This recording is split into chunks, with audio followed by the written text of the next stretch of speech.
नाव सांगा मॅडम. माझं अंजनाबाई पुंजाराम चौधरी. अच्छा, कुठून आला?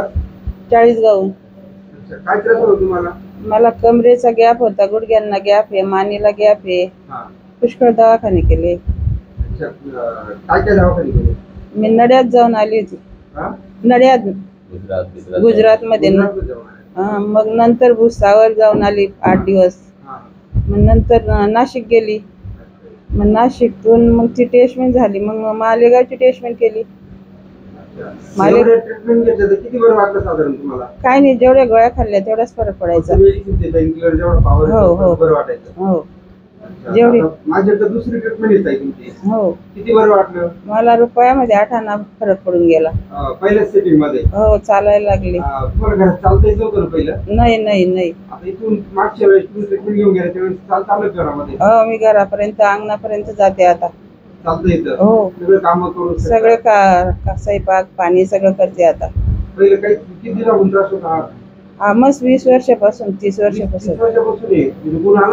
आणि मग इथलं फिरलो आम्ही. एवढं फिरून इथं आलो. हो. हा, बहीण आहे. तर बऱ्याच दिवसापासून औषधी गोळ्या घेत होती बहीण. या डॉक्टर ते डॉक्टर. आता त्यांच्या घरच्यांचे जसं डिसिजन राहायचं तसं ते घेत राहायचे, पण फरक काही पडत नव्हता. मला असं वाटायला लागलं की ॲलोपॅथीचा त्रास होतोय आणि सगळ्या शरीरावर सूजन आलेली होती. हा, सूज बरीच कमी झाली. तर मला यूट्यूबवर पाहिल्यानंतर मला बरंच वाटलं की एक वेळेस आपण जाऊन भेटावं. तर आलो तर बराचसा फरक पडलेला आहे. 60-70% फरक पडून गेला पहिल्या ट्रीपला. आता शक्य नव्हतं आणि डोळ्यातून आसू येत आहेत त्यांचे बसताना.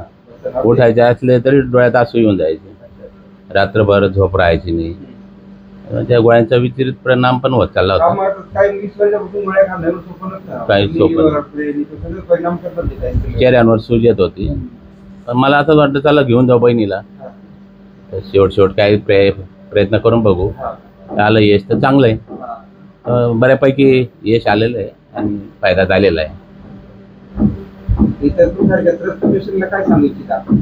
त्यांनी सरळ एक वेळेस येऊन खात्री करावी की आणि दुःख निवारण होऊन माझी अशी अपेक्षा आहे. नक्कीच झोप लागते आता. खरंच चांगलं ट्रीटमेंट आहे. ॲलोपॅथीपेक्षा चांगलं ट्रीटमेंट आहे. पैसे पण तेवढे नाही लागत आणि शरीरावर विपरीत परिणाम पण नाही काही. थँक्यू. चालेल.